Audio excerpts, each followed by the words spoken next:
What's that? It's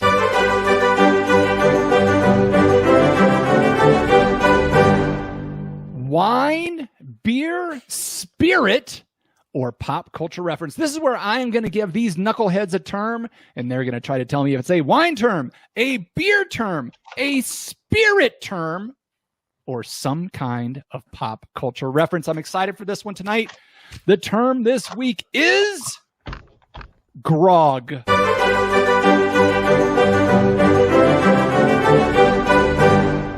So is grog a wine term, a beer term, a spirit term, or a pop culture reference?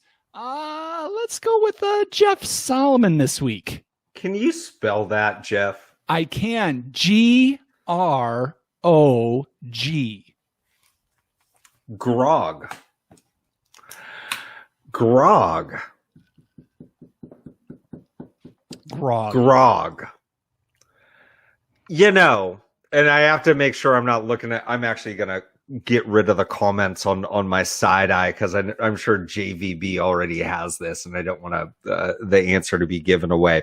I remember specifically growing up in Santa Cruz County, there was a liquor store that some of my friends would always go to, and they called it the Grog Shop. And I have no idea if that was the name of the store or whatever. It was just like, okay. And so I'm just wondering if there's some sort of like, you know, and of course that encompasses in a liquor store, like everything that we would be drinking. But to me, it seems like it might be something that like kind of gravitates towards liquor. And maybe it's like, a word meaning like, you know, the bartender or the liquor distributor, the guy that has the booze. I'm just kind of going with that just on a whim. I'm probably way wrong, but it wouldn't be the first time, just the first time I admit it. So I think Jeff Solomon is saying that this is a spirit term that has something to do with a bartender or a liquor store purveyor. Yeah. Just the dude that's got the booze. The dude that's got the booze. Is the grog. Yeah. It's the grog. I like it. John Riak. So or dudette. I'm just anyone who has the booze. Yeah. The person who has the booze. There you go. All right. This is old school. Grog is a character in the BC comic strip. He's the dude with the beard and just feet and no body. And he just walks around and goes, Grog! So John Riak is saying a pop culture reference referring to the BC comic strip from like the 80s. But yeah, 50s, 60s, 70s, 80s. Mm-hmm. And the guy actually helped write the Beetle Bailey strip, I think. Something like that. Okay. But grog is a drink. Grog is an alcoholic drink, and it's got chunks in it. Okay. So which are you going to go with? Are you going to go with the chunky? I think this is a spirit term, and it's a weak, chunky drink. Weak, chunky drink. I just want to say, John Ruyak, I've never read that comic book. It sounded like you described the head detective from In Living Color. It's just a head. It was just a head sitting on top of some shoes. All right. The term grog is in fact a spirit term. Congratulations, guys. You both got it right tonight.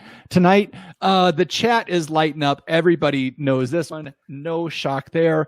Grog is actually a term referring to the British Navy and their issuing of rum back in the day. And the grog is actually the rum and a little bit of water mixed into it that they tried to possibly make it taste a little bit better by throwing in some lemon or lime, also to help prevent the scurvy, and maybe a little bit of the sweet. So in essence, the British Navy created or popularized the first sour, and it was called grog. And I'm not ready for it. And it was called grog.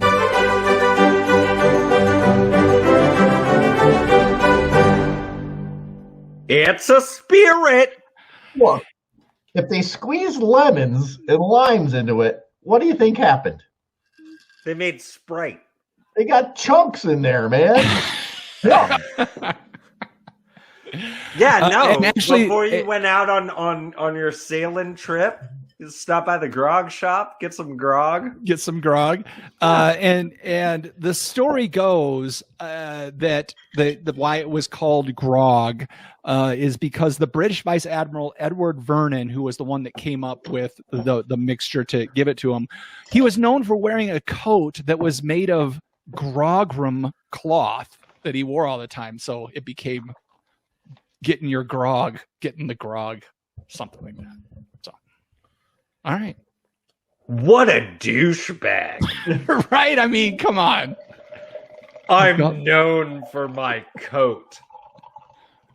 What a jerk.